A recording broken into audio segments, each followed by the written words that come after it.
तो आज का हमारा टॉपिक है प्रमाण अकॉर्डिंग टू डिफरेंट फिलोसफीज। अलग अलग भारतीय दर्शनों के अकॉर्डिंग प्रमाण क्या है और एक्चुअली जो प्रमाण का कंसेप्ट है पहले वो समझ लेंगे और उसके बाद ये समझेंगे कि अलग अलग फिलोसफीज में अलग अलग भारतीय दर्शनों में कौन से प्रमाण को माना गया है। ठीक है, तो प्रमाण मीन्स क्या? The means by which we can obtain the knowledge, accurate valid knowledge, जिसके थ्रू हम सही करेक्ट नॉलेज को अचीव कर पाए, वो होता है प्रमाण। जिसके थ्रू, जिसके द्वारा। ठीक, जस्ट अ मिनट। तो सबसे पहले हम समझेंगे कि वैलिड नॉलेज या ज्ञान का मतलब क्या होता है। एक्यूरेट वैलिड नॉलेज की बात हो रही है कि उसको जानने के लिए जो तरीका हम यूज करते हैं वो है प्रमाण। तो क्या है एक्यूरेट नॉलेज या ज्ञान, क्या चीज है? तो पहले उसको समझेंगे, अदरवाइज हमको प्रमाण भी समझ में नहीं आएगा। तो ज्ञान का अर्थ है, सबसे पहले वैलिड नॉलेज या ज्ञान को समझेंगे। ठीक है, तो टॉपिक आप लिख सकते हो, नोट डाउन कर सकते हो। पहले हम ज्ञान को समझे बिना प्रमाण नहीं समझ में आएगा। तो आप लिखिए टॉपिक ज्ञान। ज्ञान या वैलिड नॉलेज क्या है जिसके लिए हम इतने सारे प्रमाणों को यूज करते हैं। इतने टाइम से आप हर फिलोसफीज में सेम चीजें पढ़ते आ रहे हैं। अनुमान, प्रत्यक्ष अनुमान, शब्द प्रमाण, उपमान प्रमाण। इनका यूज क्या है? कौन सा ऐसा नॉलेज है जिसको हमको अचीव करना है? कौन सा ऐसा वैलिड और करेक्ट नॉलेज है? तो वो ज्ञान क्या है? ज्ञान का अर्थ है किसी चीज को, किसी चीज के बारे में समझना, उसको प्रकाशित करना। क्यों चाहिए हमको ज्ञान की ज़रूरत क्या है?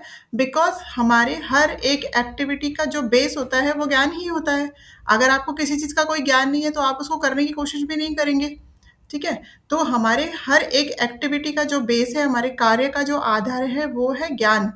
मनुष्य सही या गलत ज्ञान के आधार पे ही कोई कार्य करता है। कोई भी हम जो चीज़ करते हैं या तो हम उसका सही ज्ञान होगा या गलत होगा, उसके अकॉर्डिंग हम दिन भर में कितने सारे एक्टिविटीज़ करते हैं अकॉर्डिंग टू आवर नॉलेज।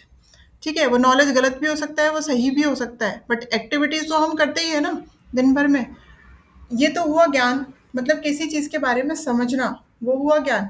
ठीक है, अब ज्ञान कितने टाइप का होता है? यथार्थ ज्ञान, अयथार्थ ज्ञान।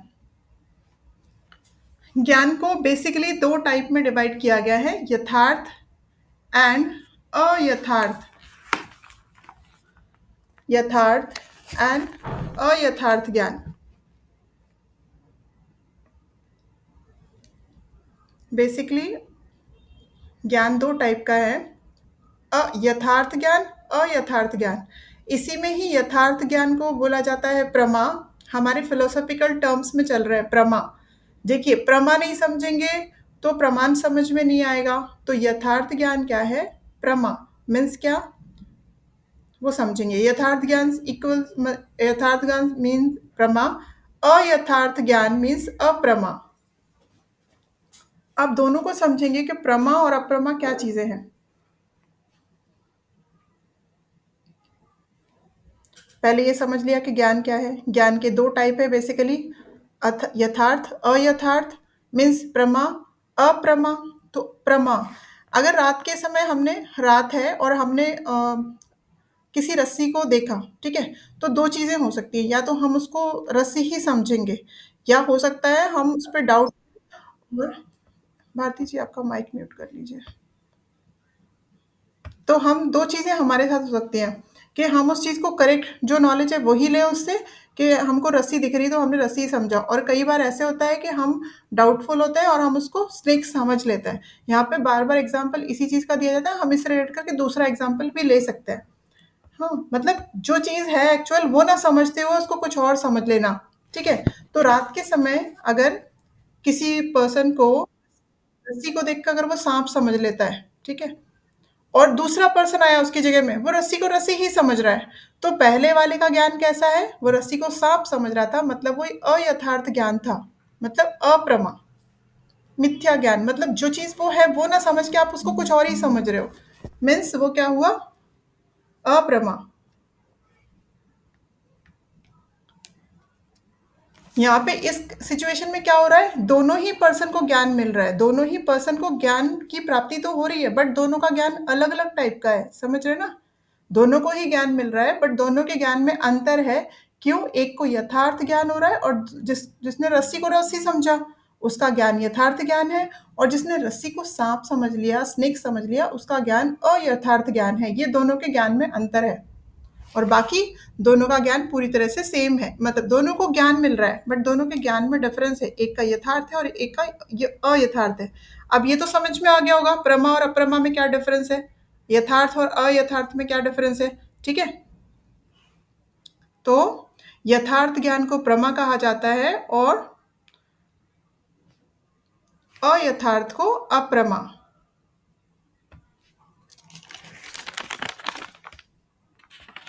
अयथार्थ को अप्रमा।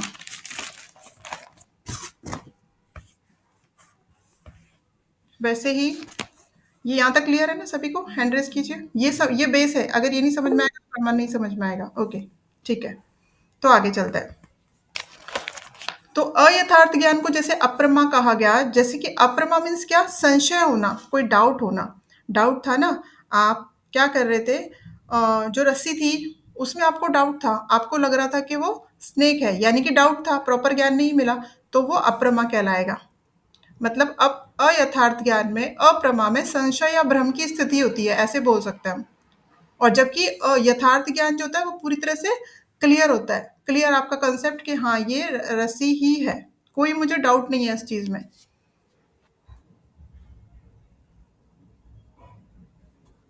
ठीक है, जैसे कि समझिए एक जॉन्डिस, दूसरा एक एग्जांपल लेके इस चीज को समझते हैं।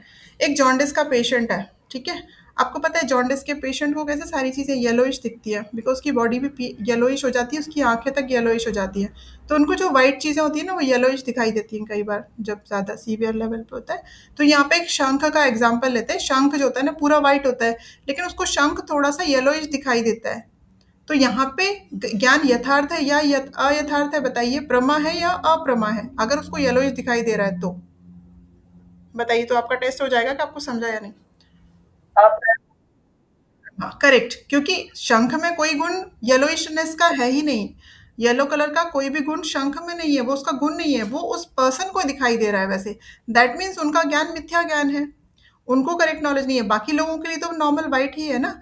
तो इसलिए इस एग्जाम्पल से हम समझ सकते हैं कि आपको क्लियर हो गया कि प्रमा और अप्रमा में क्या डिफरेंसेस है। अब हम आगे जाएंगे, प्रमा के प्रकार। प्रमा मतलब, प्रमा से ये पता चल गया, प्रमा मतलब ज्ञान है, ठीक है। अब ज्ञान के प्रकार कितने होते हैं, प्रमा के प्रकार। प्रमा के प्रकार,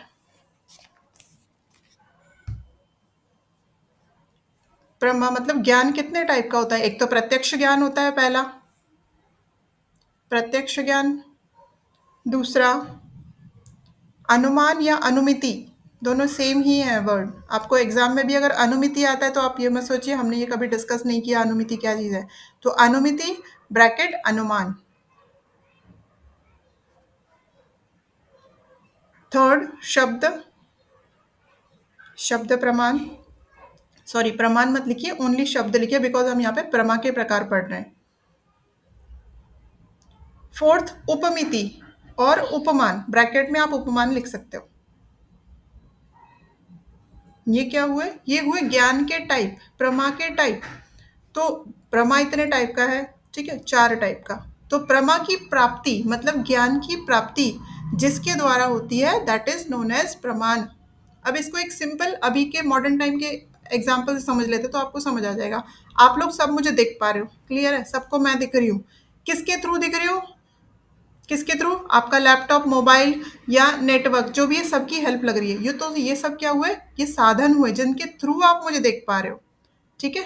तो ज्ञान तो मिल रहा है बट किसी चीज के थ्रू मिल रहा है आपको, जो ज्ञान मतलब आंखों, आप मुझे देख पा रहे हो, ये जो ज्ञान है आपको किसी चीज के थ्रू मिल रहा है। तो वो जो मीडिएटर होता है वो होता है प्रमाण, उसके थ्रू हम उस ज्ञान तक पहुंच पाते हैं। तो ज्ञान कितने टाइप के होते हैं, उसको उस जो साधन है वो कहलाता है प्रमाण, ठीक है। तो वो प्रमाण के, वो प्रमाण कहलाता है। अब प्रमा जो हमने पढ़ा, प्रमा के अंग लिख लीजिए पहले, देन हम एंड में जाएंगे प्रमाण पे। आपने प्रमाण भी समझ लिया, आपने प्रमा भी समझ लीजिए, समझ लिया। अभी प्रमा के अंग कितने होते हैं,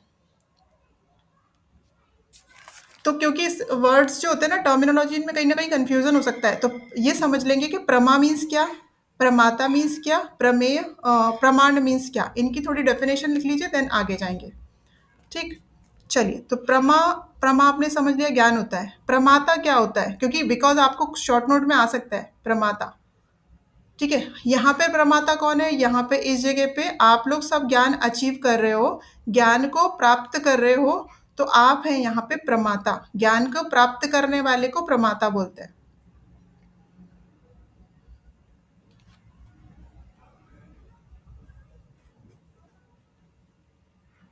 अब ज्ञान का जो विषय है, मतलब किस बारे में ज्ञान ले रहे हैं आप? इंडियन फिलोसफी के बारे में आप यहाँ ज्ञान ले रहे हो। तो वो जो टॉपिक है, जो सब्जेक्ट है, वो कहलाएगा प्रमेय। प्रमाता कौन है? आप। जो ज्ञान को अचीव कर रहे हैं वो। अब ज्ञान का विषय, सब्जेक्ट क्या है? वो है, कहलाएगा प्रमेय। प्रमा आप ऑलरेडी समझ चुके, ज्ञान मतलब प्रमा, ठीक है? प्रमा मतलब object of knowledge. Third is प्रमाण। अब आया इसका तीसरा अंग, प्रमा का तीसरा अंग प्रमाण, मतलब सोर्स ऑफ नॉलेज, जिसके थ्रू आप नॉलेज तक पहुंच रहे हो, दैट इज नोन एज प्रमाण। प्रमेय और प्रमा, हाँ, प्रमा का ही अंग है प्रमाण एक्चुअली, ठीक है? प्रमा क्या है? ज्ञान है। ज्ञान के अंग है ये तीनों। ज्ञान के अंग कौन कौन से हुए? ज्ञान के अंग पहला है प्रमाता, जो कि ज्ञान को अचीव करेगा, नोअर। आपको ज्ञान चाहिए, आप पढ़ने बैठे हुए हो अभी, तो यहाँ पे आप है नोअर या प्रमाता। दूसरा अंग है प्रमेय। आप क्या पढ़ रहे हो? इंडियन फिलोसफी, मतलब आपका ज्ञान का विषय क्या है? इंडियन फिलोसफी, तो वो कहलाएगा प्रमेय। थर्ड आएगा प्रमाण। किसके थ्रू पढ़ रहे हो? आप ऑनलाइन क्लास के थ्रू पढ़ रहे हैं, तो ये सब जो साधन है वो कहलाएंगे प्रमाण। तो प्रमाण का डेफिनेशन क्या होगा? प्रमेय और प्रमाता के रहते, दोनों है समझो, मतलब ज्ञान है और ज्ञान को अचीव करने वाला भी है, ठीक है? आप हो और आपका इंडियन फिलोसफी है, बट बीच में से ये साधन हटा लिया जाए, जो ऑनलाइन क्लास का जो साधन है, ये नेटवर्क नहीं रहे आपके पास में, ठीक है? और आपके पास लैपटॉप या मोबाइल नहीं रहे, तो आप कर पाओगे ऑनलाइन क्लासेस? नो।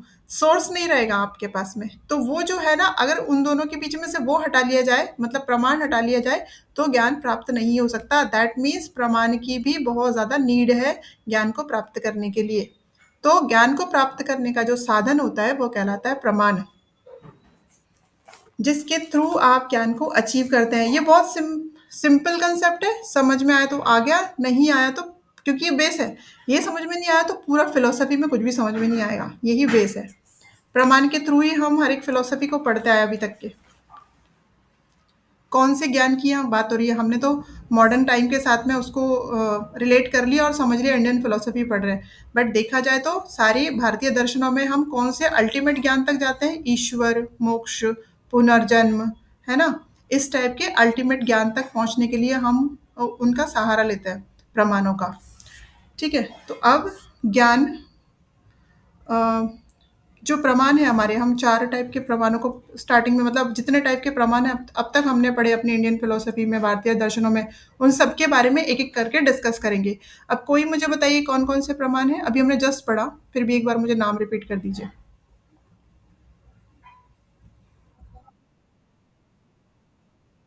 हुँ, प्रत्यक्ष, अनुमान, उपमान, शब्द प्रमाण, ये मेन हमने पढ़े हैं, ठीक है? तो चलिए सबसे पहले हम प्रत्यक्ष पे चलते हैं। कल ये टॉपिक कंटिन्यू होगा, क्योंकि आज एक दिन में एंड नहीं होगा, तो कल मैं पीपीटी के साथ में पढ़ाऊँगी, आज थोड़ा डिस्कस कर लेते हैं। प्रत्यक्ष प्रमाण। फर्स्ट हेडिंग प्रत्यक्ष प्रमाण।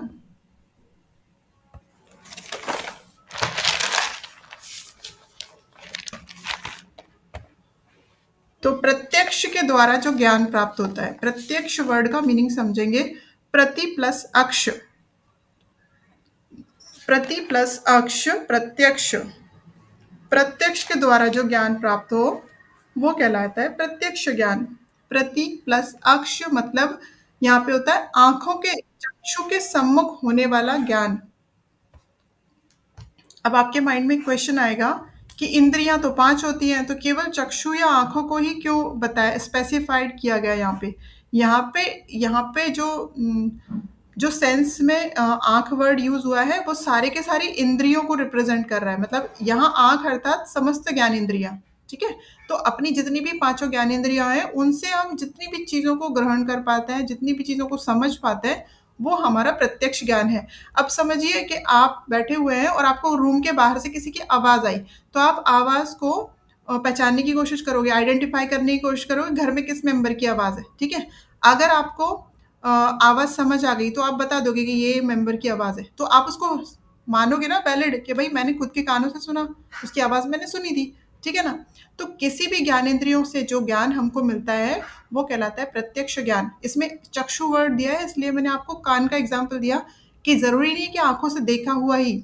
चक्षु मतलब अपनी पाँचों ज्ञानेंद्रियों में से किसी के भी थ्रू होने वाला जो ज्ञान है वो। यहाँ आँख अर्थात समस्त ज्ञानेंद्रियाँ, समस्त सेंस ऑर्गन्स। तो इसका डेफिनेशन क्या हुआ प्रत्यक्ष प्रमाण का? इंद्रियों और वस्तु। यहाँ पे इंद्रिय मतलब आपका कौन सा सेंस ऑर्गन से आपने सुना, देखा, महसूस किया, टच किया। और वस्तु मतलब जिस जो चीज आपने किसी की आवाज सुनी तो वस्तु हो गई, आपने किसी चीज को देखा तो वो वस्तु हो गई। जिस भी चीज का ज्ञान आपने अचीव किया वो कहलाएगा वस्तु। तो इंद्रियों और वस्तु के सन्निकर्ष से उत्पन्न होने वाला ज्ञान ही प्रत्यक्ष है। यहाँ पे सन्निकर्ष जो वर्ड यूज हो रहा है, लास्ट टाइम भी हमने एक बार डिस्कस किया था। सन्निकर्ष मतलब जब आप कान से उस आवाज को सुन रहे हो ध्यान से कि भाई किसकी आवाज है, थोड़ा ध्यान से सुनूं मैं, तो उस वक्त जो एक रिलेशन दोनों के बीच में स्टैब्लिश हुआ, एक संबंध स्थापित हुआ उस आवाज और आपके कान के बीच में, वो कहलाएगा सन्निकर्ष। तो वस्तु और इंद्रियों के बीच के सन्निकर्ष से उत्पन्न होने वाला ज्ञान ही प्रत्यक्ष ज्ञान है।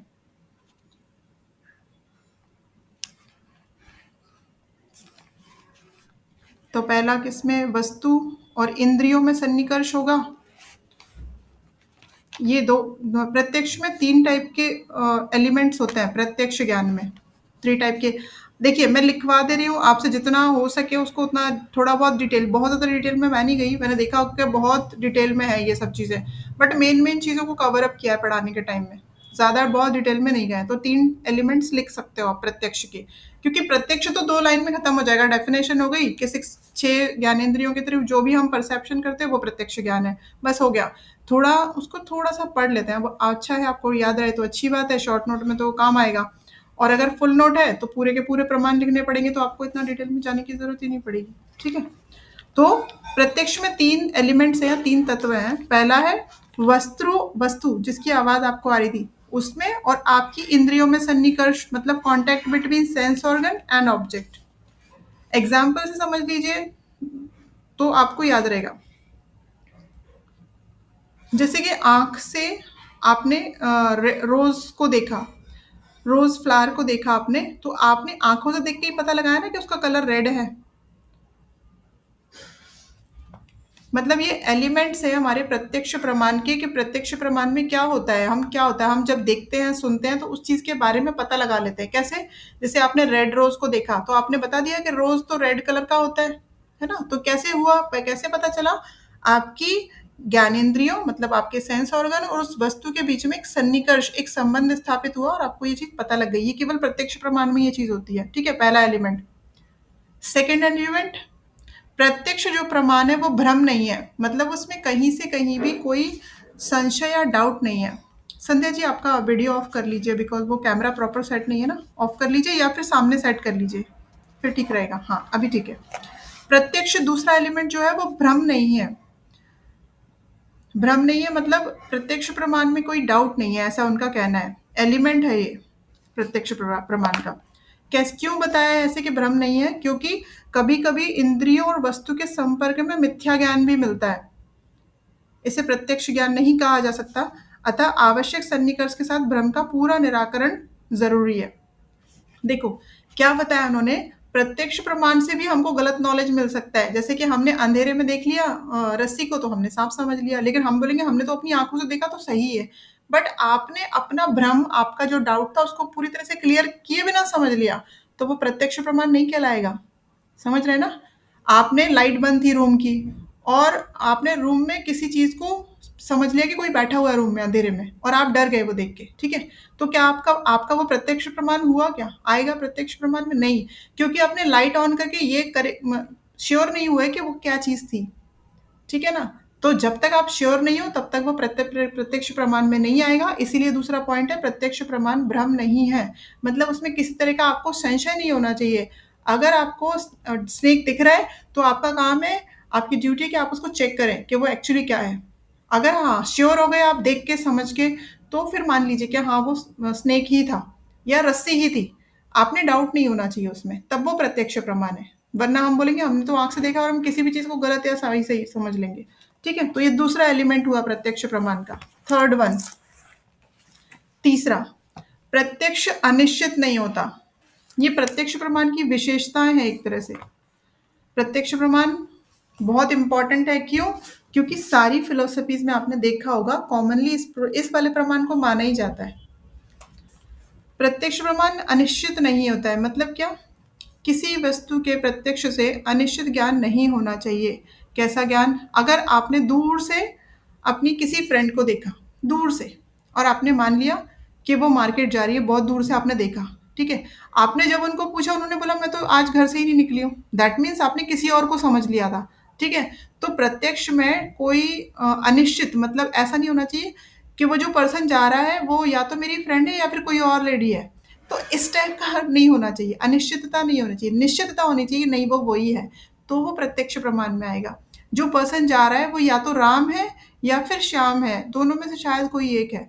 इस टाइप का अगर है तो वो प्रत्यक्ष प्रमाण नहीं है, मतलब अनिश्चितता नहीं होनी चाहिए। आप श्योर होने चाहिए कि हाँ ये वो वही पर्सन है, तो ही वो प्रत्यक्ष प्रमाण है, अदरवाइज वो रॉन्ग हो जाएगा। ठीक है ना? उसके बाद फोर्थ जो उसका विशेषता है या एलिमेंट है प्रत्यक्ष प्रमाण का, वो है प्रत्यक्ष प्रमाण भाषा के ऊपर आश्रित नहीं है, वो डिपेंडेंट नहीं है किसी लैंग्वेज पे। कैसे? एक सेकेंड, लिख लीजिए तब तक इसको।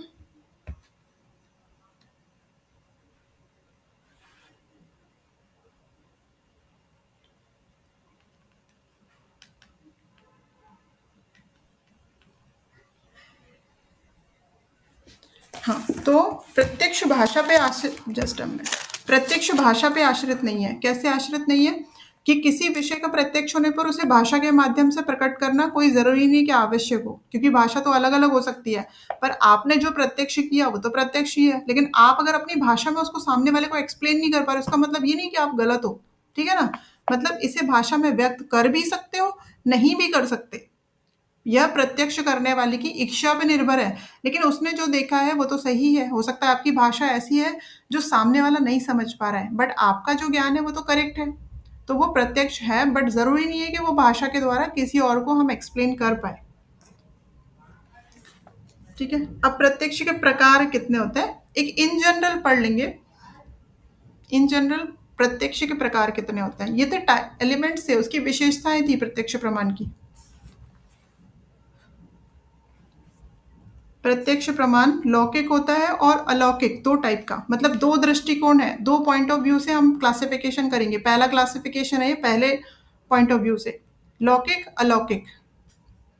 इस पे अच्छा बड़ा नोट भी आ सकता है, शॉर्ट नोट्स भी आ सकते हैं, तो अच्छा आंसर रेडी कीजिए, बड़ा सा आंसर, क्योंकि ये अब फिलोसफीज तो सारे हो गए हमारे भारतीय दर्शन, प्रमाण पे ही आपका 30 मार्क का क्वेश्चन देखा मैंने, है ना? तो कैसे भी ट्रिकी क्वेश्चन भी आ सकता है, शॉर्ट नोट मिला मिला के दो तीन भी आ सकते हैं, फुल फुल भी आ सकता है 16 मार्क का।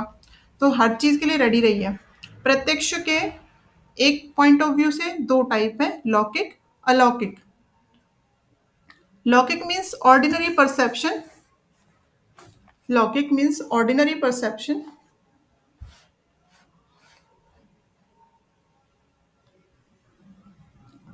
लौकिक मीन्स ऑर्डिनरी परसेप्शन एंड अलौकिक मीन्स एक्स्ट्रा ऑर्डिनरी परसेप्शन।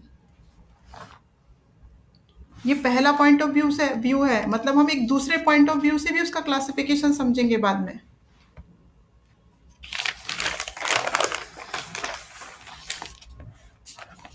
तो लौकिक या ऑर्डिनरी परसेप्शन क्या होगा, जितना हम समझ लेंगे उतना हमारे लिए एक्सप्लेन करने में इजी जाएगा, और समझा नहीं रहेगा तो वैसे ही फिलोसफी की जो टर्मिनोलॉजी है काफ़ी डिफिकल्ट होती है। ठीक है, तो समझ लीजिएगा लिखते टाइम पे। लौकिक परसेप्शन को समझते हैं, ऑर्डिनरी परसेप्शन मतलब कोई चीज़ है, उसका गुण, उसका ज्ञान हमको मिल रहा है, ठीक है? तो जो इंद्रिय विशेष से मिल रहा है, लाइक आपने आम को देखा, तो आम को देखने के बाद में आप क्या देख सकते हो आंखों से? उसका कलर ही देख सकते हो ज्यादा, साइज एंड शेप देख सकते हो, बट वो मीठा है क्या, ये तो आंखों से नहीं देख सकते ना। मीठा है ये आंखों से नहीं पता चलेगा, ये तो टेस्ट करने के बाद पता चलेगा। तो लौकिक मतलब ऑर्डिनरी जो चीजें हम उस ज्ञानेंद्रिय से समझ सकते हैं, आंखों से हम साइज शेप कलर देख सकते हैं, ठीक है। बट उसका मीठापन, उसका खट्टापन, ये हम उस इंद्रिय से नहीं समझ सकते।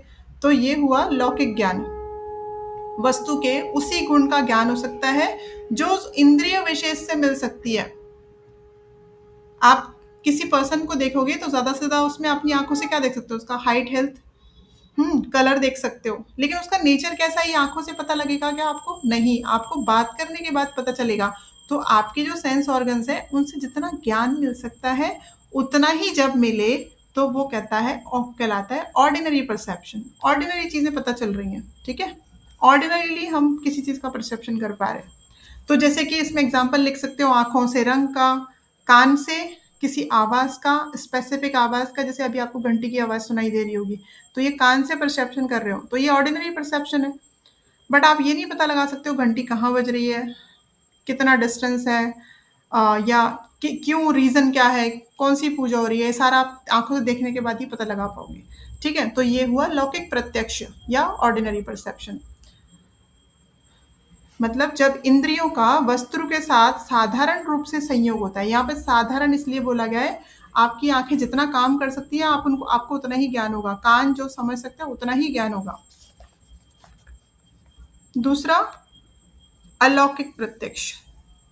लौकिक प्रत्यक्ष के ना वो टाइप लिख लीजिए, उसके भी टाइप होता है। लौकिक मतलब ऑर्डिनरी परसेप्शन के टाइप। सेकेंड लेक्चर में आपको ये सारी चीजें और क्लियर हो जाएंगी, मैं पीपीटी के थ्रू आपको एक बार रिवाइज कर दूंगी इसको, हमारे सारे प्रमाणों को।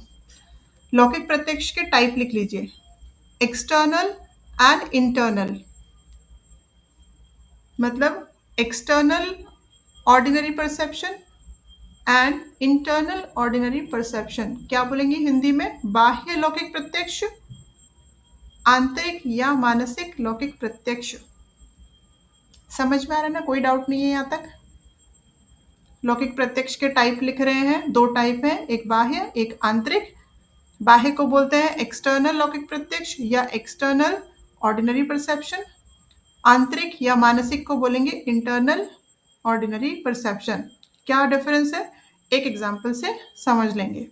जैसे कि बाह्य मतलब बाह्य जो हमारी इंद्रियां हैं पांचों, बाह्य बाहरी रूप से, उनके थ्रू जो भी ऑर्डिनरी परसेप्शन हमको होता है, जैसे कि हमने जस्ट अभी आवाज सुन रहे हैं, घंटी बजने की आवाज आ रही है, तो जो ऑर्डिनरी है लेकिन बाह्य इंद्रियों से हो रहा है, मतलब मेरे कान, ये जो पांचों ज्ञान इंद्रिय बाह्य इंद्रियों में आती है, ठीक है।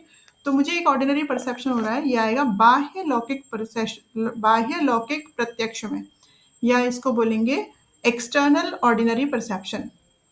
मैंने आंखों से एक मेरे फोन को देखा, तो ये हो गया बाह्य, बाह्य लौकिक प्रत्यक्ष, ठीक है, क्योंकि मैंने मेरी सेंस ऑर्गन जो बाह्य है उनसे देखा है, ठीक है। अब आंतरिक लौकिक प्रत्यक्ष में क्या डिफरेंस होगा फिर?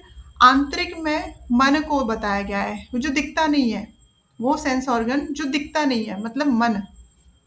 मन से भी आप कभी कभी कुछ चीजें समझ लेते हो ना, किसी किसी चीज को समझ जाते हो मन से।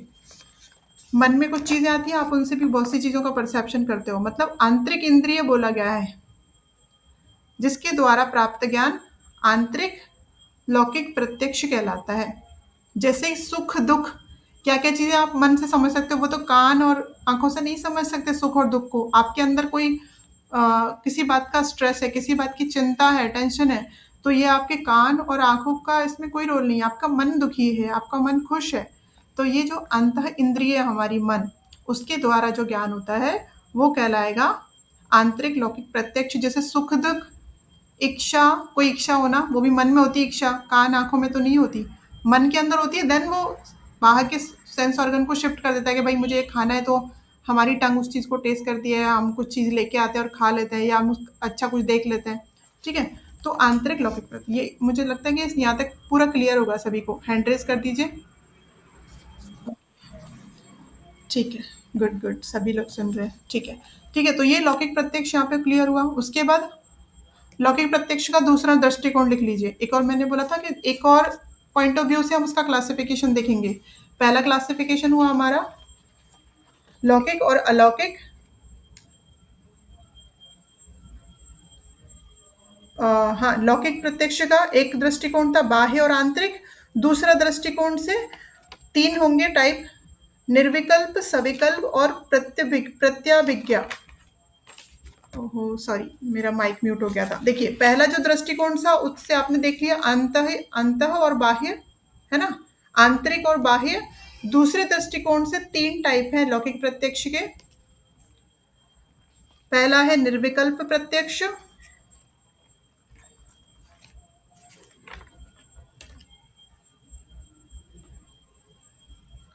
निर्विकल्प प्रत्यक्ष।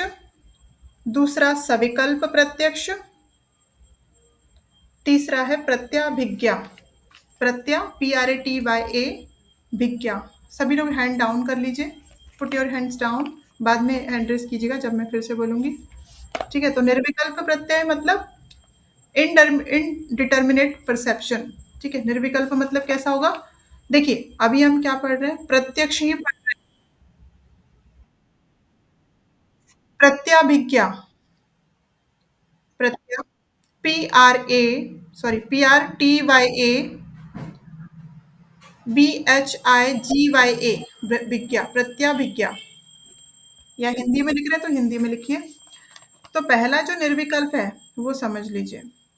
इसमें वस्तु के अस्तित्व का आभास मात्र मिलता है। देखो पहले ये समझना हम क्या पढ़ रहे हैं, प्रत्यक्ष प्रमाण पढ़ रहे हैं। प्रत्यक्ष में हर जगह बात आएगी हमारे सेंस ऑर्गन की। मतलब हम जो भी परसेप्शन करेंगे वो अपने सेंस ऑर्गन से करेंगे, बट अलग अलग तरीके से कर रहे हैं इसलिए उसके टाइप है। तो ये जो निर्विकल्प है, निर्विकल्प में क्या होता है, हम किसी चीज को पूरी तरह से नहीं समझ पाते। कैसे, कब नहीं समझ पाते? समझिए आप सोए हैं गहरी नींद में और आपको कुछ आवाज सुनाई दी, किसने नॉक किया। ठीक है, तो नींद में से आप एकदम से उठोगे, आपको ये तो फील होगा कि कहीं से कोई आवाज आई थी, बट आप ये नहीं समझ पाओगे। 90% हम ये नहीं समझ पाते कि एक्चुअल आवाज किस चीज की थी, होता है ना? या किसी ने आवाज दिया हमको उठाने के लिए, तो हम नींद में ये नहीं समझ पाते किस पर्सन ने आवाज दी, बस हम उठ के बैठ जाते हैं और फिर बाद में सब चीजों को समझने की कोशिश करते हैं कि मुझे आवाज कहाँ से आई थी। या कभी कभी हमको याद भी नहीं आता कि नींद में मुझे कोई आवाज तो आई थी, बट मुझे नहीं पता वो आवाज कहाँ से आई थी या किस चीज की थी। ठीक है, लेकिन यही आप जागे हुए हो, अभी आप अलर्ट हो एकदम और कोई आवाज आए, किचन में कोई कुछ गिर जाए, तो आप शायद आवाज से भी पहचान लोगे कि किचन में कौन सी चीज गिरी है ना? समझ जाओगे। या किस रूम से किस गिरने की आवाज आई है वो भी आप 99% तक आप समझ जाओगे कि कहाँ से आई, आप उसी तरफ जाओगे। लेकिन नींद में आप नहीं समझ पाते हो। यहाँ पे क्या हो रहा है, चीज का प्रॉपर ज्ञान नहीं हो रहा कि किस चीज की आवाज थी। ठीक है, तो जब ऐसा होता है तो ये कहलाता है निर्विकल्प। मतलब इसमें वस्तु के अस्तित्व का आभास मात्र होता है। आपको आभास हुआ कि आवाज आई, बट वस्तु का पूर्ण ज्ञान नहीं हुआ। पूरी तरह से आपको नहीं पता चला कि आवाज कहाँ से आई, किस डायरेक्शन से आई, किस चीज की आवाज थी, ये सब नहीं पता चलेगा।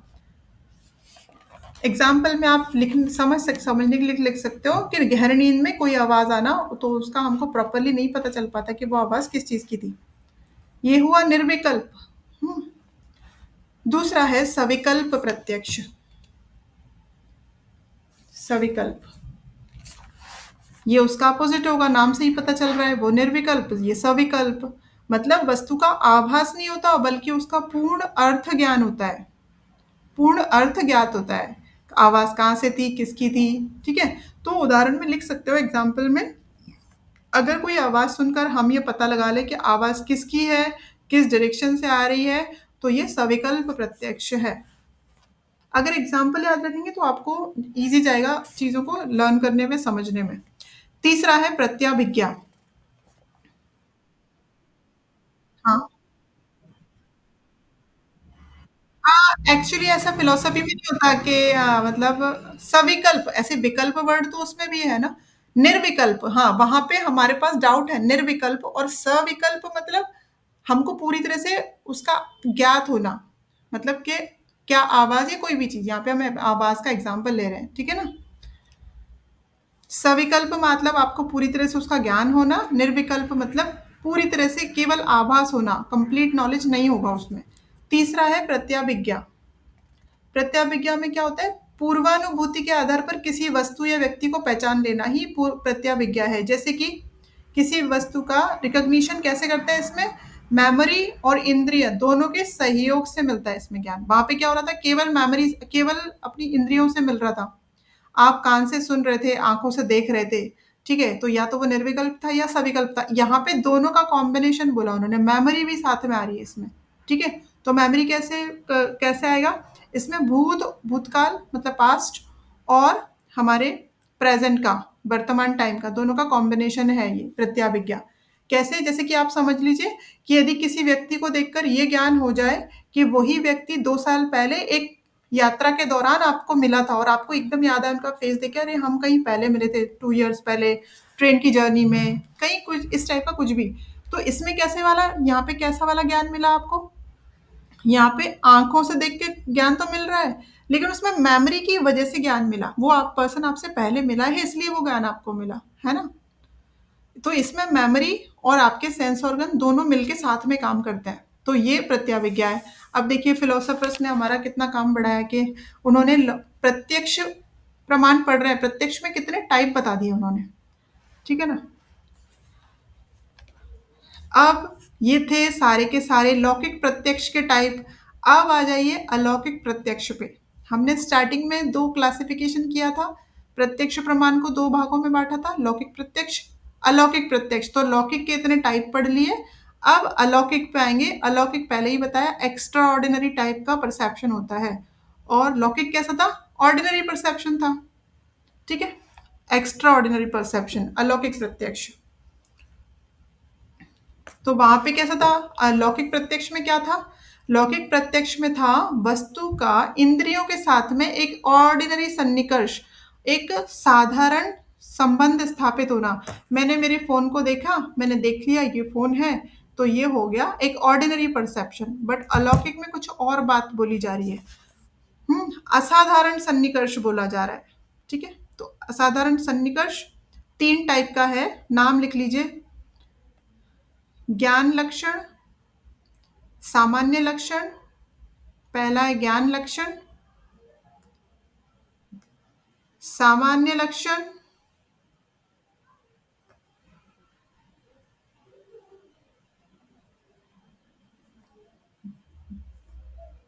ज्ञान लक्षण, सामान्य लक्षण, और तीसरा है योगज, योगज। अब यहाँ पे ये चीज माइंड में लेके चलिए जिससे कि आप कंफ्यूज ना हो। यहाँ पे सब कुछ एक्स्ट्रा ऑर्डिनरी टाइप का होने वाला है, वहां पे सब कुछ ऑर्डिनरी था लौकिक में, यहाँ सब कुछ एक्स्ट्रा ऑर्डिनरी आपको पढ़ना मिलेगा क्योंकि ये अलौकिक प्रत्यक्ष है, ठीक है। तो पहला है ज्ञान लक्षण, सिंपल एक एक एग्जाम्पल पे खत्म कर देंगे बस। कैसा है एक्स्ट्रा ऑर्डिनरी, क्या होगा कि ज्ञान ज्ञान लक्षण में अगर आप हरी घास को देख रहे हो, तो आंखों से देख रहे हो हरी घास को, तो कलर ही दिखना चाहिए बस केवल, ठीक है। आपको केवल ये समझ में आना चाहिए घास हरी है या ड्राई हो चुकी है, सूखी है, वो आंखों से दिख जाएगा। लेकिन अगर आप उसके साथ में ये भी देख रहे हो मतलब इस तरह का, अगर आपकी इंद्रियां ये ज्ञान लक्षण कर रही है कि वो जो घास है वो मुलायम भी है, बहुत सॉफ्ट है, और बर्फ की तरह ठंडी घास है, अगर आप ये इस तरह से आप उसको समझ रहे हो, इस तरह का ज्ञान ले रहे हो, तो ये एक एक्स्ट्रा ऑर्डिनरी परसेप्शन है, तो इसको बोलेंगे ज्ञान लक्षण। मतलब इसमें क्या हो रहा है, एक इंद्रिय के कार्य को दूसरी इंद्रिय करने लगे, तो ज्ञान लक्षण प्रत्यय कहलाता है। मतलब आंखों से हरी घास को देखकर अगर हम मुलायम और बर्फ की तरह ठंडी बता देते हैं, तो वो होगा एक एक्स्ट्रा ऑर्डिनरी हुआ ना, क्योंकि हम आंखों का काम हम किससे, अपने त्वचा का काम ले रहे हैं। यहाँ पे हाथ से टच करेंगे तब पता चलेगा कि वो मुलायम है और ठंडी है, लेकिन हम त्वचा का काम किससे, आंखों से ही करवा रहे हैं, और बता रहे हैं कि वो देख के हमको कई बार पता चलता है ना कि ठंडी है और सॉफ्ट है। तो एक इंद्रिय का काम दूसरी इंद्रिय से करवा रहे हैं। दूसरा सामान्य लक्षण प्रत्यय, प्रत्यक्ष, सामान्य लक्षण प्रत्यक्ष। सामान्य लक्षण में क्या होगा, यहाँ पे भी एक्स्ट्रा ऑर्डिनरी कुछ होने वाला है, किसी वस्तु या विशेष व्यक्ति विशेष को देखकर उसकी जाति का बता देना। जैसे कि हम किसी मनुष्य को देखकर ये समझ जाते हैं ना उसकी जाति क्या होगी, मनुष्यत्व, मनुष्यत्व है को का प्रत्यक्ष होना, मतलब कोई इंसान है, मतलब वो मनुष्यत्व है उसमें, तो उसकी जाति का पता लगा लेना। इस तरह से सामान्य लक्षण प्रत्यक्ष। तीसरा है योगज। इनमें बहुत डिटेल में जानने की जरूरत नहीं है, आप एक एक लाइन में समझ लीजिए। अगर प्रत्यक्ष प्रमाण पे शॉर्ट नोट आता है तो आप इन सब चीजों को लिख सकते हैं। तीसरा है योगज। अब समझिए, हम किसी चीज को, मेरे सामने पेन है मैंने देख लिया, मोबाइल है मैंने देख लिया, लैपटॉप है मैं देख रही हूँ, तो ये सब चीजें एक नॉर्मल एग्जाम्पल है प्रत्यक्ष प्रमाण की। लेकिन ऐसी चीज जो यहाँ से बहुत किलोमीटर दूर है और मैं उसका सही सही अंदाजा लगा के बता रही हूँ कि वहां वो चीज है। आपने ऐसा सुना होगा, कोई कोई कौन कर पाते हैं ऐसे, जो बहुत बड़े योगी या कुछ पहुंचे हुए साधु महात्मा होते हैं वो कर पाते हैं। ठीक है, इसको हम प्रत्यक्ष में नहीं रखते जब वो अंदाजा उनका गलत होता। लेकिन अगर वो सही चीज बता रहे हैं कि नहीं, आप उनके पास कोई ऐसा डिवाइस नहीं है जिससे वो आपको देख पा रहे हो, बट अगर कोई कॉल करके बताए आपको कि आप इतने बजे से इतने बजे तक आपने क्लास किया था, आप यहाँ बैठे थे, आपने आज घर में ये खाना बनाया, तो आप उनकी बात को सही मानोगे ना, मानेंगे ना कि अरे इनको कैसे बता। तो दैट मीन्स अंदाजा जब सही है लेकिन वो पर्सन बहुत डिस्टेंस पे है, बहुत दूर है, लेकिन सब कुछ सही बता रहा है, तो ये एक एक्स्ट्रा ऑर्डिनरी चीज हो गई। तो इसको बोलेंगे योगज। योगज में क्या आएगा? बहुत दूर और अति सूक्ष्म वस्तुओं का प्रत्यक्ष, जो कि योगियों द्वारा ही किया जा सकता है, बिकॉज साधारण मनुष्य की इंद्रियां जो होती है उनकी शक्ति सीमित होती है, हम लोग नहीं पता लगा सकते। ये किसी पहुंचे हुए साधु महात्मा का काम हो सकता है कि जो वो बता दे और आपको उनको सच मानना पड़े, बिकॉज वो सब जो बता रहे हैं वो सब कुछ सही है ना। तो ये हुआ योगज। तीन टाइप के एक्स्ट्रा ऑर्डिनरी प्रत्यक्ष होते हैं, हमने पढ़ लिए अलौकिक वाले। इस प्रकार प्रत्यक्ष को, अब ये प्रत्यक्ष यहाँ पे कंप्लीट हुआ, प्रत्यक्ष प्रमाण। तो प्रत्यक्ष के बारे में थोड़ा समझ लेंगे कि प्रत्यक्ष प्रमाण कैसा है। इसको हर फिलोसफी में पहला माना गया है, आपने पढ़ा होगा अब तक। कोई भी फिलोसफी है, हर फिलोसफी प्रत्यक्ष प्रमाण को तो मानती ही है, मतलब ये कॉमन प्रमाण है। ठीक है, इवन चारवाक जो कुछ नहीं मानते वो भी प्रत्यक्ष प्रमाण को मानते थे। उन्होंने बोला जो दिखता है वो सच है, और प्रत्यक्ष प्रत्यक्ष मतलब हमारी इंद्रियों से जो हम देख पा रहे हैं वो सच है। तो प्रत्यक्ष प्रमाण ऐसा है जिसको सिद्ध करने के लिए किसी अन्य साधन की आवश्यकता जरूरत नहीं है। इसलिए एक श्लोक है उसका, प्रत्यक्ष की प्रमाणम, मतलब प्रत्यक्ष को का प्रमाण की जरूरत है, वो तो साफ दिख रहा है आंखों से, साक्षात्कार हो रहा है ना। अगर कोई पर्सन बोले कि अरे वो पर्सन तो मुझे बस स्टैंड पे मिला था, आप बोलो नहीं नहीं वो तो उतने बजे मेरे सामने खड़ा हुआ था, तो आप इस वो उनको मानना पड़ेगा, बिकॉज आपने साक्षात्कार किया अपनी आंखों से, अपनी इंद्रियों से। ठीक है, अगर आपने फोन पे सुना होता तो आप शायद मान भी लेते, हाँ हो सकता है वहां से फोन कर लिया होगा, मुझे क्या पता। लेकिन अगर आपके सामने वो पर्सन खड़ा है फिर कैसे नहीं मानोगे। इसलिए प्रत्यक्ष को बहुत ज्यादा इंपॉर्टेंस फिलोसफीज में दिया गया है। ठीक है, तो ये पहला प्रमाण है जो हर फिलोसफी में माना जाता है। क्यों? क्योंकि विषय का साक्षात्कार करने से, आमने सामने देखने से मनुष्य संतुष्ट हो जाता है, इसलिए इस प्रमाण को हर फिलोसफी ने, हर भारतीय दर्शन ने माना है। तो यहाँ पे हमारा प्रत्यक्ष प्रमाण कंप्लीट हुआ। नेक्स्ट नेक्स्ट है हमारा अनुमान प्रमाण। इसको थोड़ा पढ़ लेते हैं और कल कंटिन्यू करेंगे फिर इसी टॉपिक को। कल हो जाएगा ये सारा कंप्लीट प्रत्यक्ष प्रमाण आपका। प्रत्यक्ष के बाद अनुमान प्रमाण, इन्फरेंस।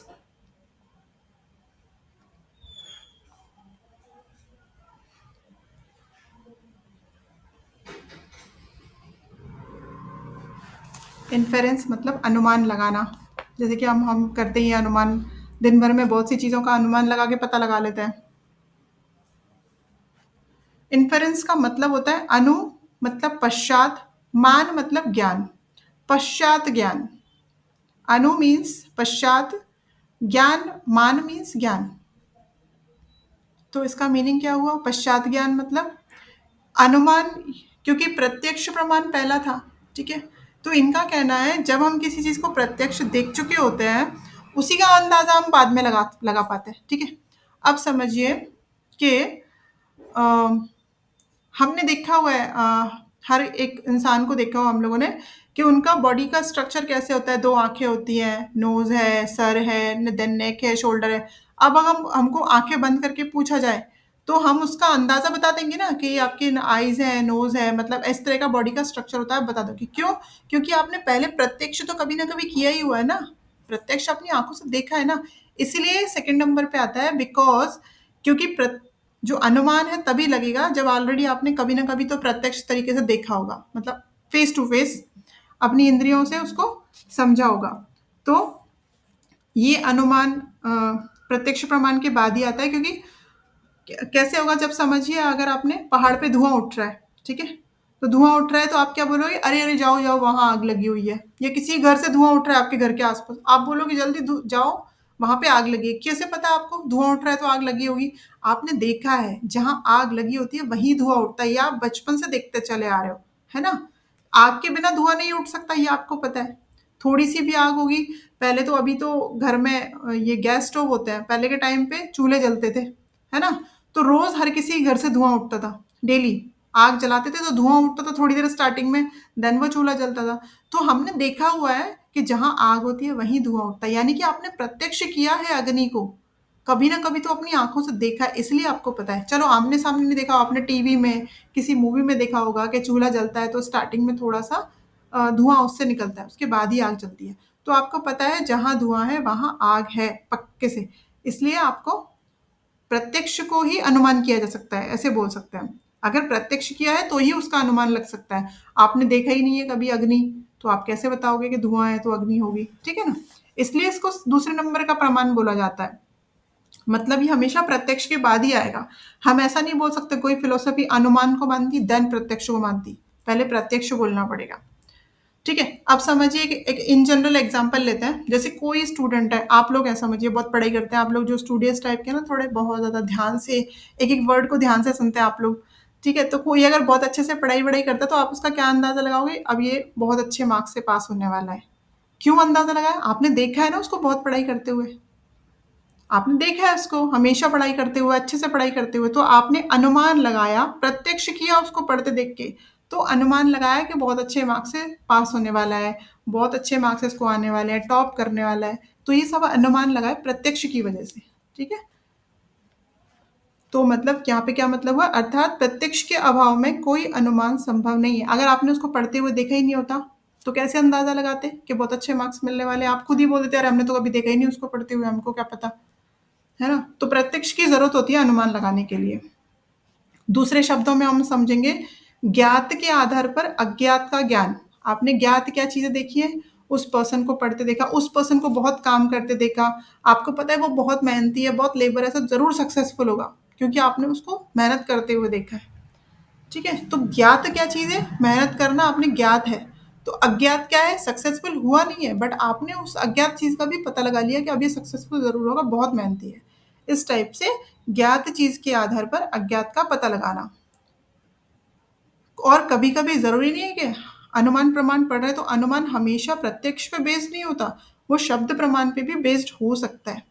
किसी ने आपको बोला है, मम्मी ने आपको बताया, आपके पेरेंट्स ने आपको बताया कि बारिश गिरती है तो ओले गिरते हैं, ऐसे बताया हुआ है। तो उन्होंने बताया है, आपने बारिश नहीं देखी थी, लेकिन उन्होंने बताया तो आपने अंदाज़ा लगा लिया।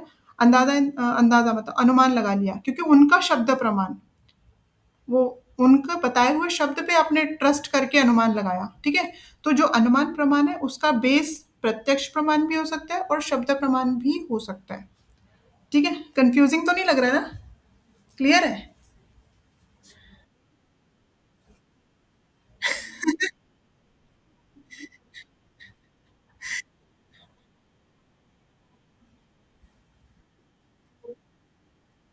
उन्होंने देखा है बट मैंने प्रत्यक्ष नहीं देखा। मैंने तो किसी के शब्दों पे प ट्रस्ट किया है ना। जैसे कि वेद मैंने नहीं देखे, आपने भी नहीं देखे, बट हम सारी की सारी चीज़ें वेदों पे बेस्ड पढ़ रहे हैं। हम जितनी पूजा-पाठ कर रहे हैं सब वेदों पे बेस्ड कर रहे हैं, बट हमने तो किसी ने नहीं देखे वेद। देखे या किसी ने उपनिषद भी नहीं देखा, है ना? लेकिन हम सब कुछ ट्रस्ट करके कर रहे हैं कि गणपति को इन्हीं का भोग लगाना पड़ता है और महादेव को इसी चीज़ का भोग लगाना पड़ता है, क्योंकि हमारे वेदों में लिखा हुआ है। महालक्ष्मी जी को सवारी वो है, हम उनकी पूजा कर रहे हैं। हमने किसी ने वेद देखे क्या? अच्छा बताइए, साइंटिस्ट लोग इतनी सारी चीज़ें रिसर्च करके फाइंड आउट कर देते हैं, ठीक है? हम तो एज़ इट इज़ उनकी बात पे भरोसा कर लेते हैं ना, ये वाली चीज़ करो तो ये ठीक हो जाएगा, ठीक है? क्यों? किसी ऑथोराइज़्ड पर्सन ने बोला है, किसी प्रमाणित व्यक्ति ने बोला है, तो उसका भी हम अंदाज़ा लगा के उस चीज़ को सच मानते हैं। इसलिए बोला गया कि ज़रूरी नहीं है कि हम उस चीज़ को देख के आएँ। अब किसी साइंटिस्ट ने कोई रिसर्च की, ठीक है? तो हम क्या लैब में जाके पहले टेस्ट करेंगे? नहीं, हमें खुद से सर्च करूँगी, उसके बाद उसकी बात को मानूँगी, नहीं मानते ना। वैसे ही पेरेंट्स ने बोला कि ओले तब गिरते हैं जब बारिश होती है, अदरवाइज़ ओले नहीं गिर सकते बारिश में। तो हमने माना, हमने नहीं देखा था तब तक बारिश, पहली बार ही देखी, पर हमने सुना था। मतलब शब्द प्रमाण हुआ, ठीक है? तो ज़रूरी नहीं कि हमारा परसेप्शन ही हो, दूसरे की बात पे भरोसा करके। दूसरा मतलब वो पर्सन ऑथोराइज़्ड होना चाहिए, वो पर्सन रिलायबल होना चाहिए, कोई भी नहीं। ठीक है ना? इस तरीके से मान सकते हैं। तो वेद वगैरह हमारे इसी बात का प्रमाण है, शब्द प्रमाण का। इस शब्द प्रमाण में हर किसी की बात को नहीं माना जाता है। वो जैसे हम एमबीबीएस डॉक्टर का ले लेते हैं एग्जाम्पल, चलिए। एमबीबीएस डॉक्टर ने बोल दिया कि प्लास्टिक कंटेनर में रखी हुई चीज खाने से कैंसर हो सकता है। अब क्या हमने थोड़ी ना अपने ऊपर एक्सपेरिमेंट करेंगे सारे जीवन प्लास्टिक की चीजों में खा, हमने मान लिया, उन्होंने बोला, उन्होंने देखा है, उन्होंने कोई रिसर्च की होगी, उन्होंने किसी पेशेंट को देखा होगा, तो हमारे लिए वो शब्द प्रमाण हुआ, ना कि हमारे लिए प्रत्यक्ष प्रमाण हुआ वो। अभी समझ में आया भारती जी? उन्होंने उन्होंने रिसर्च किया था, उन्होंने देखा, हमने केवल उनकी बात पे भरोसा कर लिया, दैट मीन्स ये शब्द प्रमाण हुआ। और शब्द प्रमाण से हमने अनुमान प्रमाण लगाया, अनुमान लगाया, और हमने मान लिया उस चीज को। ठीक है ना? अभी क्लियर है? चलिए तो आगे चलते हैं, वैसे तो टाइम एंड हो गया।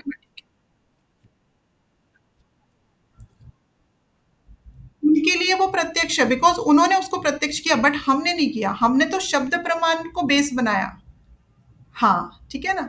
हमारे लिए प्रत्यक्ष, उनके लिए प्रत्यक्ष है, आप्त वचन। तो जब आप शब्द प्रमाण पढ़ेंगे ना, तो ये चीज क्लियर हो जाएगी कि शब्द प्रमाण का क्या बेस है। शब्द प्रमाण जो होता है ना, वो उस पर्सन का एक्सपीरियंस की हुई चीज होती है, उसने एक्सपीरियंस की होती है खुद ने, लेकिन वो दूसरे को दे देता है और उसकी बात पे सारे भरोसा करता है, मतलब हमारे लिए वो शब्द प्रमाण हो गया, बट उनके लिए वो प्रत्यक्ष प्रमाण है। समझ रहे हैं ना? उनके लिए वो प्रत्यक्ष है। चलिए, अनुमान के दो टाइप हैं, अनुमान प्रमाण के। स्वार्थानुमान, परार्थानुमान। नाम पे ज्यादा मत जाना, नाम थोड़ा डिफिकल्ट सा लगता है, जब एग्जाम्पल समझोगे एकदम इजी लगेगा। स्वार्थ अनुमान, परार्थ अनुमान। बस ये लास्ट लाइन है, इस पे एंड कर देंगे, 8 बज गया है, बाकी के यहाँ से कल कंटिन्यू करेंगे। अनुमान, स्वार्थ अनुमान, स्वार्थ, ठीक है, खुद के लिए मतलब, और पर अर्थ मतलब दूसरे के लिए, मीनिंग समझिए, फिर उसके एग्जाम्पल से समझ लेंगे। जो स्वार्थ अनुमान है, वो अपनी किसी शंका के समाधान के लिए किया जाने वाला अनुमान।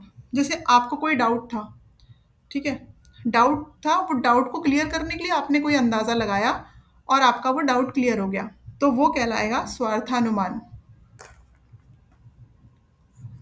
दूसरा है परार्थानुमान।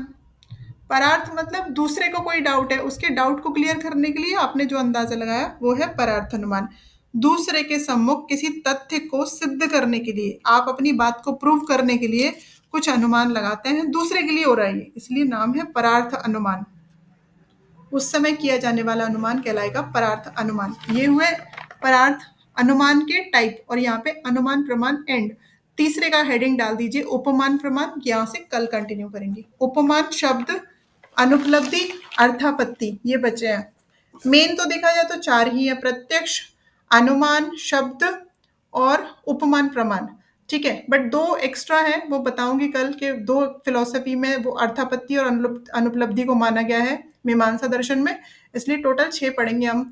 और फिर आपको एक टेबल के थ्रू ये बताएंगे कि कौन कौन सी फिलोसफी में किस किस प्रमाण को माना गया है, जिससे कि आपका एग्जाम पॉइंट ऑफ व्यू से सारा डाउट क्लियर हो जाएगा। Just a minute.